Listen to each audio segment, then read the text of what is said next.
বিসমিল্লাহির রহমানির রহিম। আসসালামু আলাইকুম ওরহমতুল্লাহি ওবারাকাতুহু। সবাইকে প্রাণঢালা অভিনন্দন আমাদের চ্যানেলে। দয়া করে সম্পূর্ণ ভিডিওটি দেখে মন্তব্য করুন। আজকের আয়োজনে যা থাকছে: নিজামুদ্দিন মারকাজের বর্তমান অবস্থা ও দাওয়াতি কার্যক্রম, পরিবেশনায় মোহাম্মদ আসাদুল্লাহ ফকির। ভূমিকা: নিজামুদ্দিন মারকাজ, যা তাবলিগ জামাতের বিশ্ব কেন্দ্র হিসাবে পরিচিত, ইসলামের দাওয়াতি কাজের অন্যতম প্রধান স্থান। এটি শুধু একটি মারকাজ বা মসজিদ নয়, বরং এটি একটি বৈশ্বিক আন্দোলনের হৃদয়স্পন্দন। এখান থেকে দাওয়াত ও তাবলিগের মূল কার্যক্রম পরিচালিত হয় এবং লক্ষ লক্ষ মুসলমান এই মারকাজকে ইসলামের প্রচার ও প্রসারের অন্যতম স্তম্ভ হিসাবে দেখে। তবে সাম্প্রতিক বছরগুলোতে বিভিন্ন কারণে এই মারকাজের অবস্থা অনেক পরিবর্তিত হয়েছে। কোভিড-19 মহামারীর পর থেকে এর কার্যক্রম বাধা এসেছে। পাশাপাশি তাবলিগ জামাতের অভ্যন্তরীণ মতবিরোধ এবং প্রশাসনিক চ্যালেঞ্জও দেখা দিয়েছে। তাহলে এখন প্রশ্ন হচ্ছে, নিজামুদ্দিন মারকাজ বর্তমান অবস্থা কেমন? দাওয়াতি কাজ কীভাবে পরিচালিত হচ্ছে? এই প্রতিবেদনে সেই বিষয়গুলো বিশ্লেষণ করব আমরা।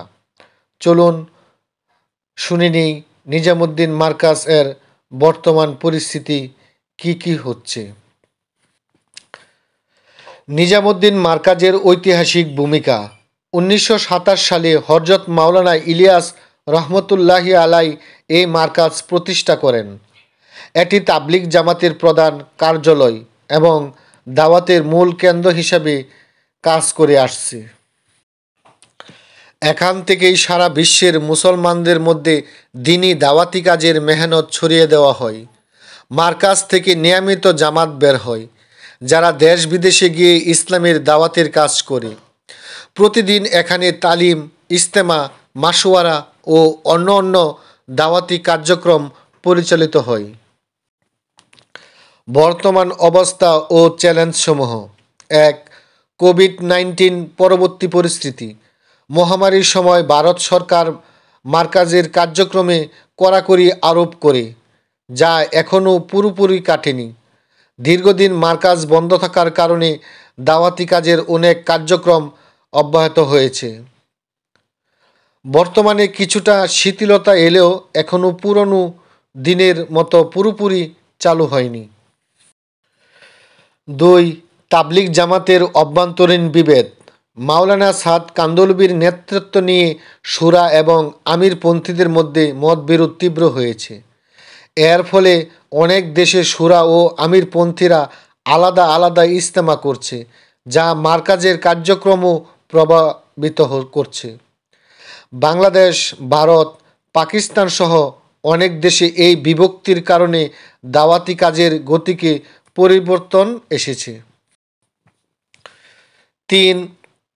প্রশাসনিক ও আইনি জটিলতা। ভারতের সরকারের নানা নিষেধাজ্ঞার ফলে মারকাজের স্বাভাবিক কার্যক্রম বাধাগ্রস্ত হয়েছে। প্রশাসনের কঠোর নজরদারির কারণে জামাতের গমনাগমন ও কার্যক্রম পরিচালনায় সমস্যা হচ্ছে। অনেক সময় বিদেশি জামাতের প্রবেশ নিষেধাজ্ঞা আরোপ করা হয়েছে। দাওয়াতের কাজের বর্তমান অবস্থা: 1. মারকাজ থেকে জামাত বের হওয়া। বর্তমানে কিছুটা সীমিত আকারে জামাত বের হচ্ছে, তবে আগের মতো নিয়মিততা নেই। স্থানীয় জামাতগুলো কাজ করছে, তবে আন্তর্জাতিক জামাত পাঠানোর ক্ষেত্রে এখনও বাধা রয়েছে, যা তাবলিগ জামাতের দাওয়াতি কার্যক্রমের মধ্যে ব্যাঘাত ঘটছে। আফগানিস্তানে দাওয়াতি কার্যক্রম। বাংলাদেশ, পাকিস্তান ও ভারত থেকে বেশ কয়েকটি জামাত আফগানিস্তানে গিয়েছে। বর্তমানে আফগানিস্তানে 2টি জামাত সক্রিয়ভাবে দাওয়াতের কাজ চালিয়ে যাচ্ছে। বিশ্ব ইজতেমায় অংশগ্রহণ। 2025 সালের বিশ্ব ইজতেমায় মাওলানা সাদ অনুসারীদের অংশগ্রহণ উল্লেখযোগ্য ছিল। তারা নিজেদের আলাদা সময়ে বয়ান, তালিম ও মুনাজাত পরিচালনা করেছে। মারকাজ পুনরুজ্জীবনের প্রচেষ্টা। ধীরে ধীরে মার্কাজের স্বাভাবিক কার্যক্রম পুনরায় শুরু করার চেষ্টা করা হচ্ছে। বিভিন্ন মুসলিম নেতারা একে পুনরায় সক্রিয় করতে আলোচনা চালিয়ে যাচ্ছেন। ইনশাল্লাহ আগামীতে দিল্লি নিজামুদ্দিন মার্কাজ সক্রিয় হয়ে উঠবে। বিশ্বে ইসলামের দাওয়াত আগের মতো প্রচার হবে। তবে এখানে বাধা হচ্ছে যে তাবলিগ জামাতের মধ্যে বিতর্গত দ্বন্দ্বের কারণে বাধার সৃষ্টি হতে পারে। মুসলমানদের করণীয় ও দায়িত্ব। নিজামুদ্দিন মার্কাজ ও তাবলিগ জামাতের মূল মিশন রক্ষা করতে হলে মুসলমানকে ঐক্যবদ্ধ হতে হবে। মতপার্থক্যের ঊর্ধ্বে উঠে ইসলামের দাওয়াতের কাজ অব্যাহত রাখতে হবে। আল্লাহর কাছে দোয়া করতে হবে যেন তিনি এই মার্কাজকে পূর্ণরূপে সচল করে দেন। তাবলিগ জামাতের মূলনীতি অনুসরণ করে দাওয়াতি কাজকে আরও বেগবান করতে হবে। তবে এই মুহূর্তে আমাদের দরকার তাবলিগ জামাতের দুটি পক্ষের মাঝে যে বিভাজন সৃষ্টি হয়েছে তা কিভাবে এক কাতারে আনা যায়, ঐক্যতা পোষণ করা যায় তা নিয়ে আমাদের দেশের আলেম সমাজকে সচেতন হয়ে কাজ করতে হবে এবং সুরাপন্থী এবং সাতপন্থী দুই দলকে এক করে তাবলিগ জামাতের বিশ্ব মার্কাজ নিজামুদ্দিন মার্কাজকে দাওয়াতের কাজে মনোনিবেশ করতে হবে। উপসংহারে কিছু কথা না বললেই নয়। নিজামুদ্দিন মার্কাজ আজও বিশ্ব মুসলমানদের হৃদয়ে বিশেষ স্থান দখল করে আছে।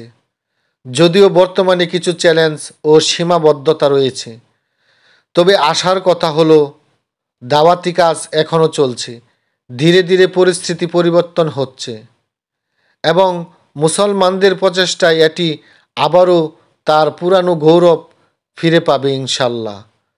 এখন আমাদের করণীয় যা বিশ্ব মুসলিমকে এক কাতারে আনা, তাবলিগ জামাতের দুটি পক্ষকে এক পক্ষে রূপান্তরিত করা, তাবলিগ জামাতের মূল ধারার অনুসরণ করে দাওয়াতি কার্যক্রম পরিচালনা করা। তাহলেই নিজামুদ্দিন মার্কাজ সচল হবে, আগের মতো দাওয়াতি কাজ বিশ্বের বুকে ছড়িয়ে দিতে পারবে। প্রিয় শ্রোতা বন্ধুরা, চলুন আমরা তাবলিগ জামাতের একতা নিয়ে কাজ করি। আমার যতগুলো ভিডিও আমি তৈরি করেছি সব তাবলিগ জামাতের একতার উদ্দেশ্য তৈরি করেছি। সকলে ভালো থাকুন, সুস্থ থাকুন। ভিডিওটি শেয়ার করে ছড়িয়ে দিন তাবলিগ জামাতের একতার জন্য। আসসালামু আলাইকুম ওয়া রাহমাতুল্লাহ।